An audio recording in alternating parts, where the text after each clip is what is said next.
అదే RTV app వార్తల్ని క్షణాల్లో చదివే అవకాశం ఉంటుంది. ఒక న్యూస్ పేపర్, ఒక టెలివిజన్ ఛానల్ మీ చేతుల్లో ఎప్పుడూ ఉంటాయి. తెలంగాణ సిద్ధాంతకర్త, తెలంగాణ విద్యావంతుల వేదిక ప్రారంభకులు, ఆరంభించినటువంటి ప్రొఫెసర్ జయశంకర్ సార్ యొక్క 90వ జయంతి సందర్భంగా ఇచ్చేసినటువంటి తెలంగాణ విద్యావంతుల వేదిక సభ్యులందరికీ, మరి ప్రియమైనటువంటి విద్యార్థులకు ఈ సందర్భంగా శుభాకాంక్షలు తెలియజేసుకుంటూ, తెలంగాణ సిద్ధాంతకర్త అని మనం ఎందుకు పిలవాల్సి వస్తుందంటే 1934లో పుట్టినటువంటి జయశంకర్ గారు మరి ఆయన విద్యార్థి దశ నుండే తెలంగాణకు జరుగుతున్నటువంటి అన్యాయాన్ని, అప్పటి నుండే మనము నిజాం పరిపాలనలో జరిగినటువంటి అన్యాయాన్ని, బ్రిటిష్ కాలంలో జరిగినటువంటి అన్యాయాన్ని పూర్తిగా బేరీజ్ వేసుకొని ఆ రోజు పుస్తకాలు రచించినటువంటి వ్యక్తి మన ప్రొఫెసర్ జయశంకర్ గారు.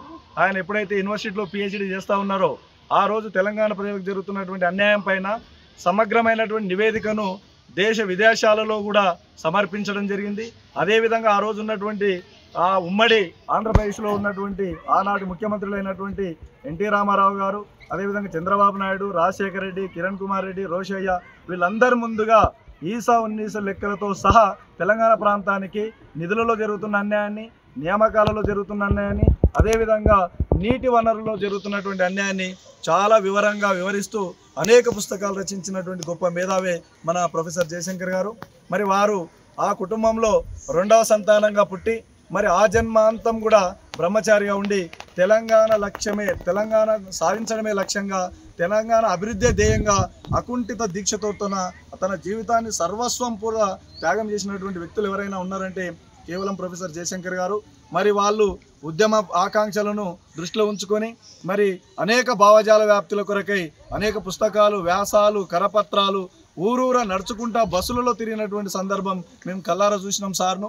మరి అటువంటి సారు మరి తెలంగాణ ఆవిర్భావానికి ముందుగా ఒక నియమబద్ధమైనటువంటి ఉద్యమం జరుగుతున్నప్పుడు అహింసా పద్ధతిలో జరగాలి. మరి అనేక మంది విద్యార్థులు ప్రాణాలు కోల్పోతున్నారు. ఎందుకంటే ఆయన కండ్ల ముందరగా 1969లో ఇడ్లీ సాంబార్ గోబ్యాక్ ఉద్యమంలో, ముల్కీ వ్యతిరేక పోరాటంలో తన మిత్రులు పోలీస్ కాల్పులో మరణించినటువంటి విషయాన్ని దృష్టిలో ఉంచుకున్నప్పుడు అప్పుడే ఆయన చాలా బాధపడినటువంటి సందర్భాన్ని మాతో పాల్పంచుకునేవారు. మరి ఎప్పుడైతే తెలంగాణ ఉద్యమం ప్రారంభమైందో అప్పుడు ఉస్మానియా యూనివర్సిటీలో చాలామంది విద్యార్థులు, మనకు శ్రీకాంతాచారి కానీ, యాదిరెడ్డి కానీ, మరి సువర్ణ లాంటి వాళ్ళు ఆత్మహత్య చేసుకున్నటువంటి సందర్భాన్ని ఆయన గమనించి విద్యార్థులు చావడం మంచిది కాదు, ఇది చాలా అరిష్టమైనటువంటిది, తెలంగాణ రాష్ట్రం అనేది పిల్లల అభివృద్ధి కొరకే ఉండాలి తప్ప పిల్లల ప్రాణాలు తీసేదిగా ఉండకూడదని మరి ఢిల్లీ పెద్దలతో మాట్లాడి డిసెంబర్ 9/4/2009లో ఒక ప్రకటన చేయించాడు చిదంబరం చేత. అదే తెలంగాణ రాష్ట్రం ఇవ్వబోతున్నామని చెప్పి ఆ ప్రకటన ద్వారా మన యొక్క చావులు కొంత అరికట్టబడినాయి. ఆ తర్వాత జయశంకర్ సారు దానికి మూలం మన ఉద్యమం కాదు, రాజకీయ ప్రక్రియ చాలా అవసరం అని చెప్పి పూర్తిగా తెలంగాణ రాష్ట్ర సమితికి ఒక సిద్ధాంతకర్తగా ఉండి రాజకీయ ప్రక్రియను ఆరంభించి ఆ రోజు నుండి తెలంగాణ రాష్ట్ర ఉద్యమాన్ని ఉధృతం చేసి అహింసాయుతంగానే తెలంగాణ రాష్ట్రాన్ని సాధించడానికి ప్రయత్నం చేసిండు. మరి ఎన్నోసార్లు తెలంగాణ విద్యావంతుల వేదిక సభ్యులతో మాట్లాడేవాళ్ళు, తెలంగాణ రాష్ట్రం వచ్చి గొప్ప కాదు, తెలంగాణ రాష్ట్రం వచ్చిన తర్వాత దాని అభివృద్ధి ఫలాలు ప్రతి ఇంటికి చేరాలి, ప్రతి విద్యార్థికి చేరాలి, ప్రతి తెలంగాణ బిడ్డకు చేరినప్పుడే మనం అందరం కూడా సఫలీకృతం అవుతారని చెప్పి వివరించినటువంటి గొప్ప మేధావి మన ప్రొఫెసర్ జయశంకర్ గారు. వారు ఇచ్చినటువంటి ఆదర్శ సూత్రాలను, మరి వాళ్ళు ఇచ్చినటువంటి ఒక స్ఫూర్తిని మనం అందరం కూడా భవిష్యత్ తరాలకు అందించాల్సిన బాధ్యత తెలంగాణ విద్యావంతుల వేదిక తీసుకోవాలని చెప్పి ఈ సందర్భంగా తెలియజేసుకుంటూ ఈ అవకాశం ఇచ్చిన మీ అందరూ కూడా తెలంగాణ ఉద్యమాభివందనాలు. జై తెలంగాణ. 90వ జన్మదిన సందర్భాన్ని పురస్కరించుకొని తెలంగాణ విద్యావంతుల వేదిక ఆధ్వర్యంలో ఆయనకు జన్మదిన శుభాకాంక్షలు తెలియజేస్తూ విద్యార్థులు అందరూ కూడా వారికి ఘనమైన నివాళి తెలియజేయడం జరిగింది.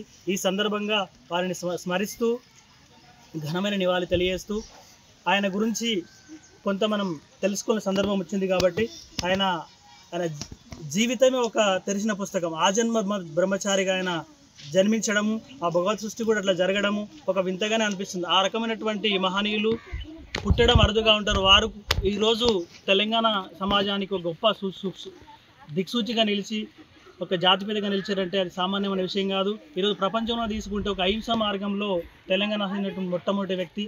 అటువంటి వ్యక్తి ఈరోజు విద్యాపరంగా ఎన్నో కార్యక్రమాలు చేసిండు. ఒక ఉపాధ్యాయునిగా, ఒక ప్రొఫెసర్గా తన సేవలు అందిస్తూ సమాజానికి నీళ్లు నిధులు నియామకాలు అనే ఒక కాన్సెప్ట్ తీసుకొని ఈరోజు తెలంగాణ యావత్ సమాజాన్ని ఒక తాటిపైకి తెచ్చి అందరి ముందు నడుపుతున్నటువంటి ఏకైక వ్యక్తి. అటువంటి వ్యక్తి ఫలాలు ఈ రోజు ఉన్నటువంటి ప్రభుత్వం ద్వారా కొంత అందుతున్నాయని మనం తెలుసుకోవచ్చు.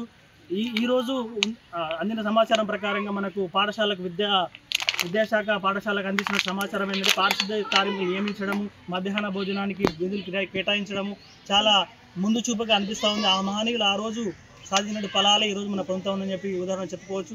ఆ దిశగా ప్రభుత్వం కూడా విద్యావ్యవస్థ ఇంకా బాగా నిధులు కేటాయించి విద్యావ్యవస్థను బలోపేతం కోరుతూ ధన్యవాదాలు. తెలంగాణ జాతిపిత ప్రొఫెసర్ జయశంకర్ సార్ జన్మదిన శుభాకాంక్షలు తెలియజేస్తూ మరి మన తెలంగాణ రాష్ట్ర ఏర్పాటులో కీలక భూమి పోషించినటువంటి జయశంకర్ సార్ యొక్క జన్మదినాన్ని ఈరోజు ప్రభుత్వం అధికారికంగా జన్మదినాన్ని జరుపుకోవాలని ప్రకటించడం చాలా హర్షించదగ్గ విషయం. మరి పెద్ద సారు జయశంకర్ సారు తెలంగాణ ఏర్పాటులో మరి ప్రజలందరినీ కూడా సబ్బండ వర్గాలను ఏకతాటిపై నిలిపి ఆర్ఎస్యు నుండి ఆర్ఎస్ఎస్ వరకు అన్ని వర్గాలను కలుపుకొని మరి తెలంగాణ ఉద్యమంలో నీళ్లు, నిధులు, నియామకాలు అనే అంశాన్ని మరి ప్రజల వద్దకు అన్ని రాజకీయ పార్టీలను పునరేకీకృతం చేసి మరి తెలంగాణ ఉద్యమంలో కీలక పాత్ర పోషించినటువంటి జయశంకర్ సార్ యొక్క ఆశయాలను కొనసాగించడానికి మనం అందరం కూడా కృషి చేయాలని తెలియజేస్తూ ముగిస్తున్నాను. జై తెలంగాణ. జోహార్ ప్రొఫెసర్ జయశంకర్ సార్ కు జోహార్ జోహార్. జోహార్ ప్రొఫెసర్ జయశంకర్ సార్ కు జోహార్ జోహార్. కొనసాగిద్దాం జయశంకర్ సార్ ఆశయాలను. కొనసాగిద్దాం. జై తెలంగాణ. జోహార్ తెలంగాణ విద్యార్థి అమరవీరులకు. మరిన్ని వీడియోస్ కోసం ఛానల్ ని సబ్స్క్రైబ్ చేయండి. లేటెస్ట్ అప్డేట్స్ కోసం వాట్సాప్ ఛానల్ ని ఫాలో చేయండి. అండ్ లింక్ డిస్క్రిప్షన్ లో ఉంది.